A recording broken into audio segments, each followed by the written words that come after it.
Le 6e jour du 11e mois de l'an 15 de Chongzhen, un détachement des forces armées des Qing contourna la capitale pour aller vers le sud et commettre un massacre dont les victimes appartenaient à la même famille.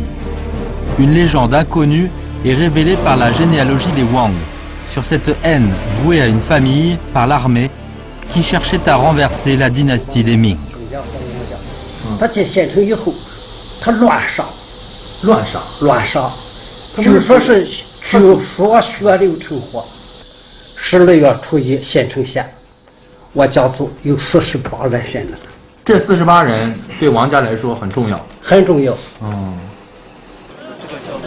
Aujourd'hui, le district de Xinchang a été rebaptisé bourg de Xinchang. Depuis 400 ans, le monument le plus remarquable du bourg a été ce portique intitulé 4 générations du maître du prince héritier. L'empereur Wanli des Ming conféra le titre de maître du prince héritier à 4 ancêtres des Wang. Or, à la fin de la dynastie, cette promesse s'adressait à une famille de 20 caducs. Sous les Ming et les Qing, la population donna à cette famille la demi-dynastie des Wang.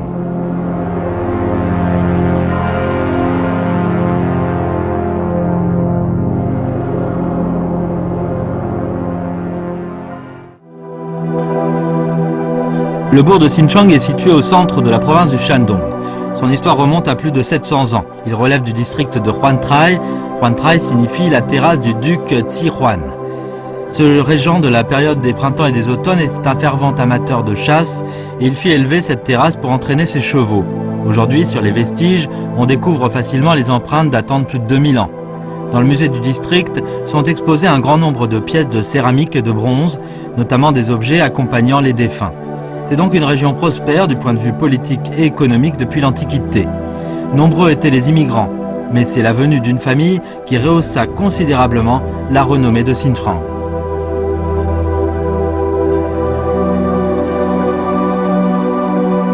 Voici une photo de la période de la République qui nous montre des portiques ornementaux encombrant une rue. La vieille génération sait bien qu'il y avait 72 portiques au point culminant. Cependant, ils furent démolis dans les années 1950, à l'exception de ce portique des 4 générations de maîtres du prince héritier, qui est appelé premier portique ornemental en briques. Il est en effet le témoin historique de la puissance d'une famille dans le monde politique et civil.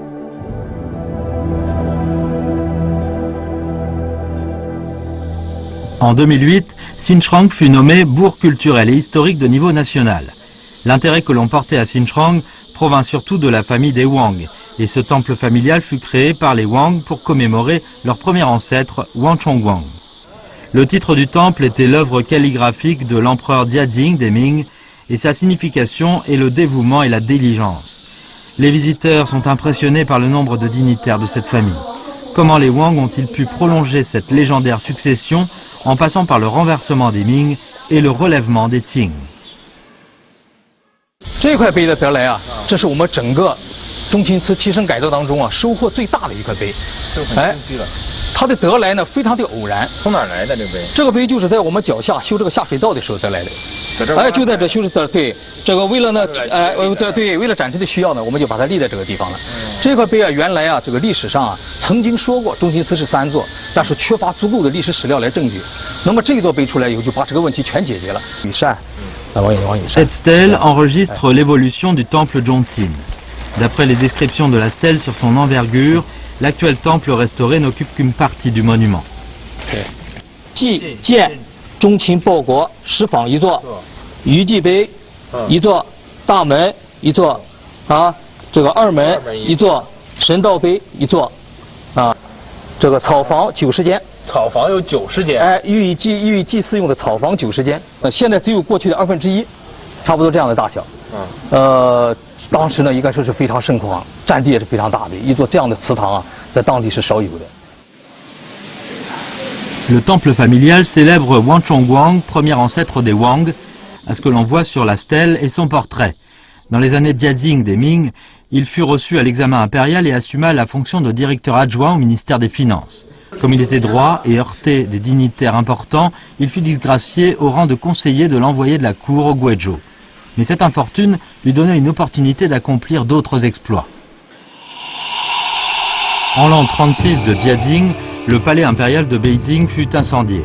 L'empereur ordonna à Wang Chongguang d'abattre de grands arbres du Guizhou pour la réparation des palais. Après avoir étudié soigneusement l'ordre, Wang pacifia les rebelles avant d'entreprendre le sondage, l'abattage et le transport du bois, ce qui était très difficile, et il finit par mourir à la tâche. Mais cette contribution de Wang Chongguang jeta une base solide pour l'ascension de sa famille pendant plus de 300 ans. Et durant cette période, il y a eu 7 représentants remarquables parmi les Wang. 王重光呢是王氏家族的第一个进士，官至贵州布政使的左参议。这一位呢是王之元，是王重光的儿子，做到户部左侍郎。那么这一位呢是王向前，是王氏家族当中官职最大的，做到正一品。武术边疆的人就是武术边疆。这一位呢是王向进，做了一本著作呢，这个《寻芳谱》，是我们中国历史上一本非常重要的农学著作。那么这一位呢王向春，做到了吏部考公司的郎中一位。那王世贞就是于洋先生。于洋先生，对，王世贞呢，这个是康熙年间的刑部尚书，他是这个当时的诗坛领袖。一生啊，这个所作的诗歌呢有4000多首，其中有300首啊被这个康熙皇帝整理以后作为预览集诗诗阅览。30 ans après la mort de Wang Chongguang, la famille des Wang s'adressa à l'empereur Wanli pour avoir la permission de reconstruire le temple familial Zhongxin dans le bourg de Xinchang, où elle vivait puisque le temple fondé dans le Guizhou était trop éloigné. Dans les années de règne de Wanli, plus de 30 membres de la famille Wang étaient des fonctionnaires de la cour. On peut dire que cette famille était vraiment puissante. Mais cette famille de lettrés vivait avec cette bête fabuleuse gravée sur le paravent de pierre qui leur rappelait qu'on finit par se noyer à force de chercher à dévorer la lune. 实际上，这个石屏呢，就给我们起到了一个警示的作用。看到上边呢，这个地方呢有2个小猴，哪有2个小猴？对，你像这个，这是一个小猴，这一个小猴，这个呢是坐在这儿很悠闲的，手里面拿的什么？拿一个桃子啊。为什么就说2个小猴的形态不一样？在这个猴子的上面还有一个马蜂窝。哪个是马？这个啊，对，这是马蜂窝。这个马蜂窝呢，就说这个猴子捅了马蜂窝。对，他捅了马蜂窝，他做了他不该做的事情，他要受到惩罚，受到惩罚。Comme les Wang occupaient une position éminente, nombreux furent les écrits offerts par les dignitaires qui glorifiaient la famille. Pour un moment, les Wang furent un exemple de la voix des fonctionnaires et le bourg de Xinchang fut aussi rendu célèbre par la demeure de la famille. Sous la dynastie des Ming notamment, beaucoup de lettrés s'y installaient et l'esprit de dévouement était en vogue. Et de ce mouvement résultait l'élévation de 72 portiques d'honneur sur ce petit bourg. Durant les années de règne de Wanli, un ministre de la Défense qui avait un grand prestige dans toutes les garnisons frontalières provint de la famille des Wang. Il s'agissait de Wang Xiantian. Ses exploits dans la défense des frontières lui valurent un titre honorifique sans précédent. 为了表彰他的功绩啊，万历皇帝呢，就是赐他为光禄寺大夫、柱国太子太保，同时上溯他的前3代为光禄寺大夫。 Le titre de maître du prince héritier sur 4 générations émut profondément les membres des Wang. L'élévation de ce portique était un grand événement glorifiant les anciens de la famille. 那么他们经过这个策划呢，遍请了北京和江南的这些名师，同时呢也定了，就说“四世公宝”这4个字啊，一定要请当时的大书法家来写。那么最终就确定了由当时的大书法家董其昌来书写。 Quand ces mots furent gravés sur le portique, l'esprit de dévouement des Wang était exprimé de manière complète. Toutefois, en moins de 30 ans, ce dévouement fut à l'origine de l'extermination de la famille.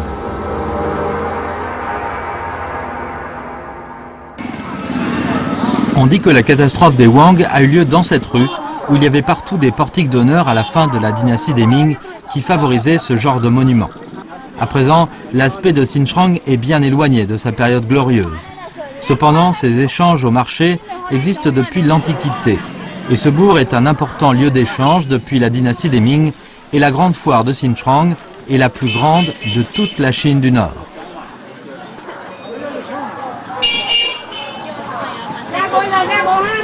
Huantrai est un important district agricole. Il y a un produit exceptionnel dans Xinjiang, c'est l'igname au poil mince. Comme cet igname est produit dans le village de Gondia, on l'appelait l'igname de Gondia, comme si ce gong avait quelque rapport avec la cour. Toutefois, personne n'est en mesure de la tester. C'est un plat que tous ceux qui viennent à Xinjiang commandent immanquablement. On doit le cuisiner avec du vinaigre, c'est là son originalité. Et ce plat sera moins bon si on utilise un igname produit ailleurs. On doit d'abord couper les ignames en filets très minces avant de les inonder d'eau pendant une demi-heure, et ces deux étapes demandent déjà près d'une heure. Mais une fois jeté dans la poêle, on doit retirer immédiatement les filets de l'igname.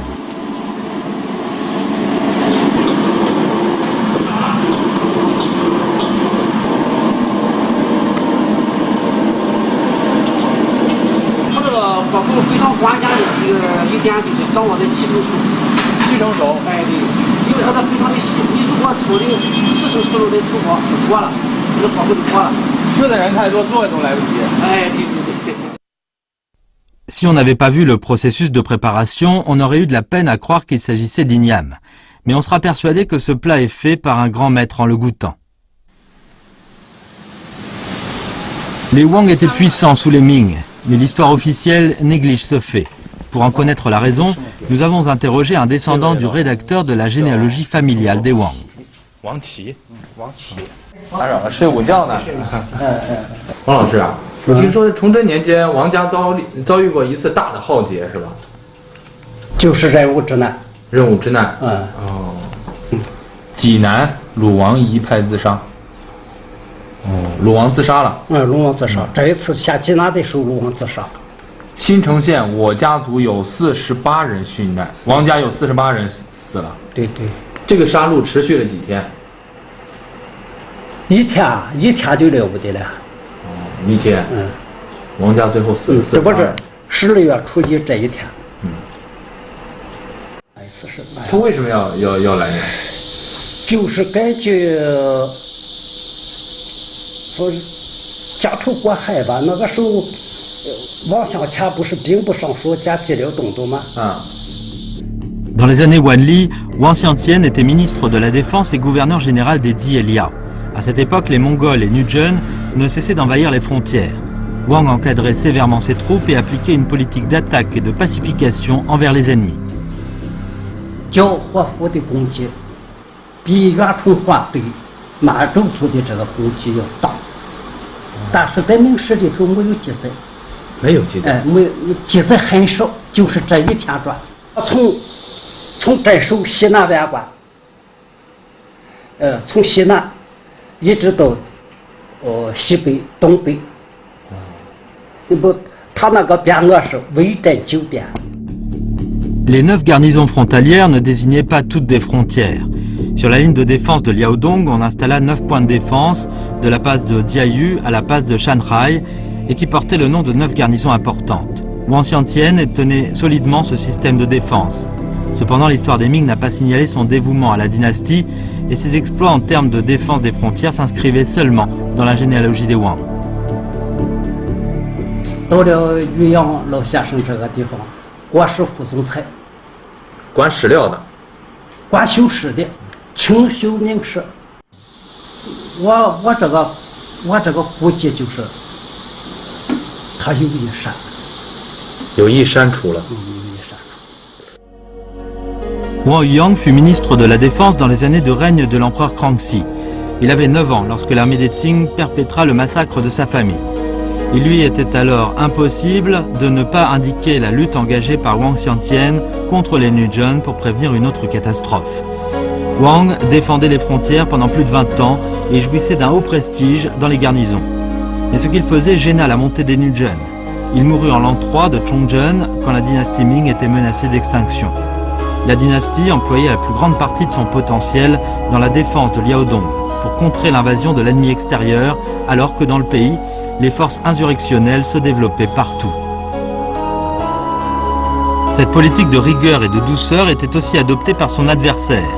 Cependant, la ligne de défense de Liaodong, tenue par Wang Xiantian dans le passé, demeurait intacte quand l'armée des Qing pénétrait dans le sud de la Grande Muraille. La patate douce est un aliment qu'on voit partout. Elle fut introduite en Chine sous le règne de Wanli. À présent, la patate douce avec des fils de sucre est un plat très connu, mais elle avait été une sorte de céréale importante il y a 400 ans.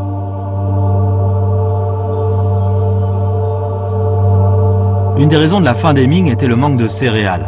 À la fin de la dynastie, la population dépassait déjà les 100 millions. La province du Shandong était aussi très peuplée et les terres cultivables n'arrivaient plus à répondre aux besoins. Et c'est durant cette période que le Shandong introduisit la patate douce et la méthode de sa culture était contenue dans l'œuvre agronomique sur les plantes.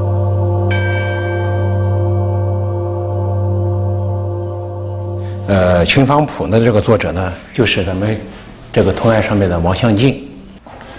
是他最早把这个地瓜引种到山东地区的。对，用地的记载。对，你用地的记载，你像2、3月种者，每株用地，方2步有半。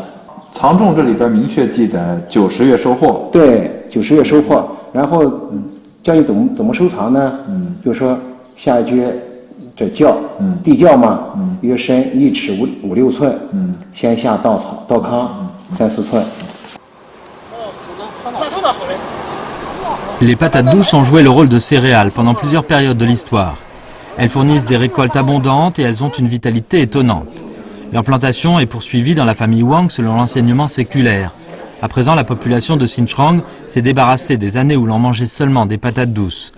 Un phénomène étonnant dans le Xinjiang a été de voir de nombreux amateurs de calligraphie. On voit beaucoup de réunions consacrées à la calligraphie dans le bourg.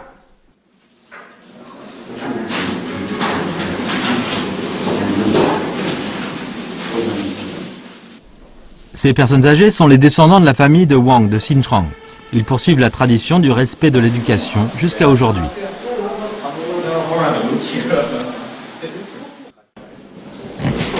Parmi les lettrés des Wang, un grand littérateur fit son apparition dans les années de Kangxi. Il était considéré comme une haute autorité littéraire à l'époque des Qing. Il s'agissait de Wang Shezhen et comme il se nommait Ermite Yuyang, la postérité l'appelle couramment Wang Yuyang. Wang Yuyang possédait à fond la littérature chinoise, ce qui lui a valu le respect de l'empereur Kangxi. Voilà la tablette calligraphiée par cet empereur lui-même avec 3 caractères, le cabinet de la croyance du passé. Elle marque la reconnaissance impériale envers l'érudition de Wang Yuyang et il est rare de voir des caractères aussi grands dans les milieux littéraires. 它是借用了孔子《论语》里边述二，就是先二好古，就是褒奖王一阳，他平时非常喜欢这个中国的古典文学，又喜好传承中国的古典文学，所以写了《献古斋》这个中堂赐给王士祯。 Le motif de dragon sur un des côtés de la tablette était dessiné avec de l'eau d'or. La tablette est longue de 11 mètres. La famille Wang connut un grand malheur à la fin des Ming, mais cette catastrophe n'arriva pas à détruire complètement son potentiel.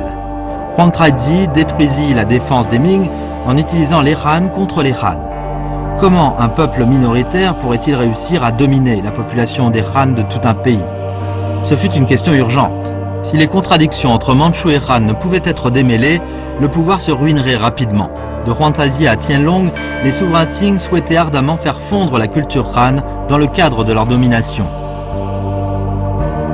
Cette cour fut habitée par Wang Yuyang. Avant la restauration de la cour, le temple consacré à cet homme était le bâtiment le mieux conservé. 说到这个王阳的祠堂，在这里头就有一个特别鲜为人知的一个故事。怎么鲜为人知？因为这个王阳的祠堂是先有这个牡丹祠，那个，牡丹祠，后有王阳祠。这是牡丹祠，是个女人祠堂。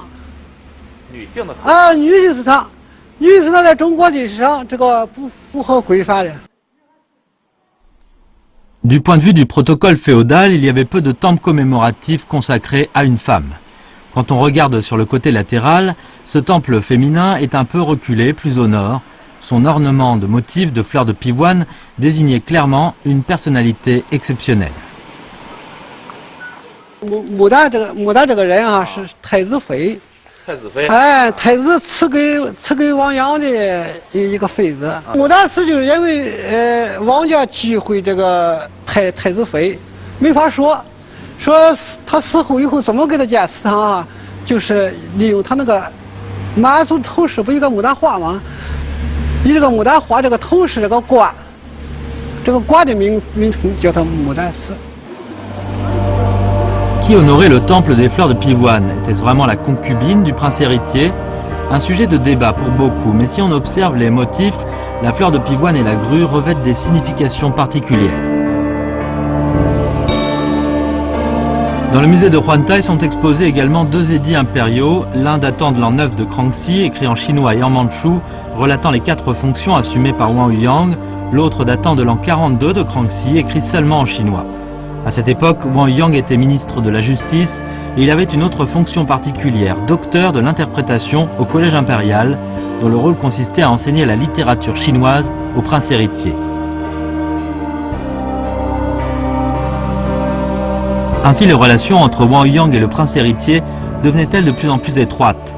Il fut donc compromis quand le prince héritier Innai fut révoqué 2 fois. Il fut destitué et retourna dans son pays. Mais il était troublé par l'offre d'une concubine du prince héritier.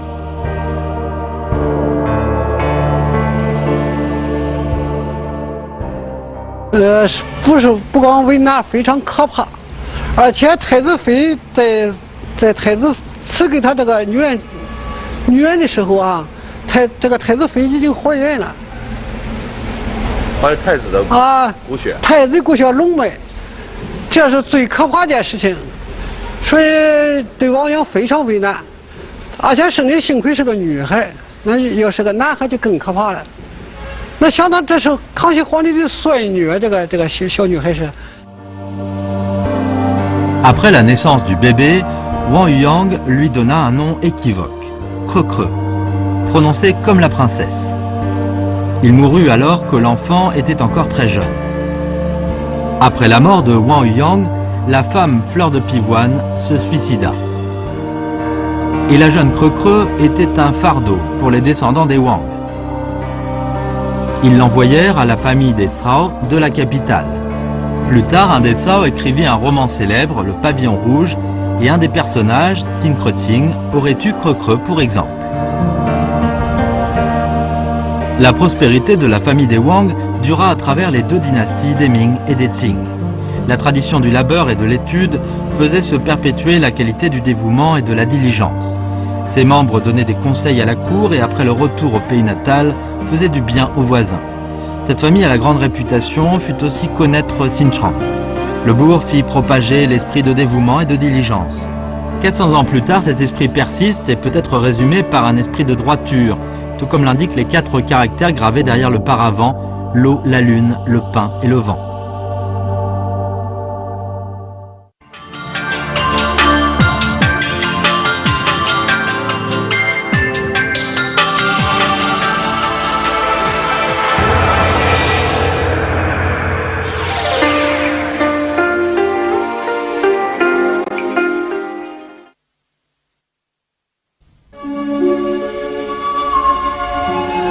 Dessiner avec du colorant blanc, le contour de la fleur de pivoine, c'est le travail d'un peintre dans le processus de confection du lac sculpté. Si la confection du support et le laquage sont considérés comme des travaux de préparation, le travail du peintre consiste alors à donner un coup de maître à l'œuvre. Le designer peint avec 1000 soins le dessin sur le support laqué. Les sculpteurs procèdent par la suite à la sculpture d'après le modèle peint. Song Xiuzhen, qui travaille dans ce métier depuis une vingtaine d'années, retient son souffle en manipulant son burin. En un clin d'œil, l'ébauche d'un pétale de fleur voit déjà le jour.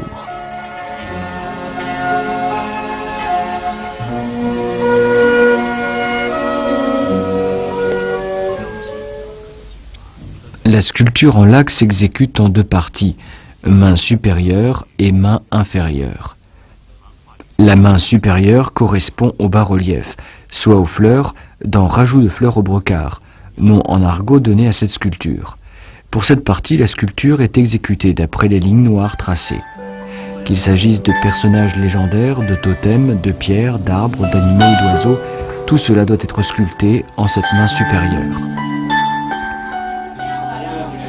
La main inférieure correspond à ce qui est sculpté dans les endroits reculés, soit tout près du fond du support. Ce qui est sculpté s'appelle motif de brocart. Le sculpteur trace d'abord des quadrillages homogènes sur la surface du lac saupoudré de poudre de talc. Il exécute ses travaux de sculpture d'après ses expériences. Les motifs sont choisis en fonction de ces deux sculptés en main supérieure. En cas de fleurs sculptées en main supérieure, on doit opter pour main inférieure, le motif carré de brocart. En cas de dragon en main supérieure, on choisit le motif dos de brocart. S'il s'agit d'une histoire légendaire sculptée en main supérieure, le motif céleste de brocart est de règle pour la main inférieure. Ainsi de suite. Sur les autres œuvres des 8 merveilles de Beijing, le motif de brocart est rarement utilisé comme décor. Par conséquent, ce motif de brocart est devenu une particularité du lac sculpté. Le lac dut dans l'histoire sa somptuosité aux besoins du souverain en richesse et autorité. Le savoir-faire raffiné ne cessa de s'enrichir de nouveaux éléments au cours des 1400 ans après son apparition. Au début, les belles pièces de lac dans les palais impériaux furent essentiellement celles réalisées avec la technique de sculpture frontale. Aujourd'hui, avec bon nombre de lacs exécutés avec les techniques de relief, de ciselage en creux et de sculpture ronde, le champ de création des sculptures en lac s'est beaucoup élargi, tandis que les modalités d'expression se sont davantage enrichies. Tout en restant dans la tradition sculpturale, les sculpteurs de Beijing ont aussi assimilé des points forts de la sculpture de la Renaissance en Occident, notamment pour ce qui est de l'expression corporelle. Ce qui fait que les parures vestimentaires des personnages sculptés ont leurs lignes plus claires, donnent une sensation plus douce et les personnages ont les cheveux aussi fins que de la soie. La préparation et la sculpture d'un lac s'avèrent monotones et ennuyeux. Mais les travaux de ponçage et de polissage sont plutôt excitants. À l'issue de ces traitements, le lac représente de fines lignes, des couleurs harmonisées, une douce brillance exprimant les splendeurs intrinsèques du lac.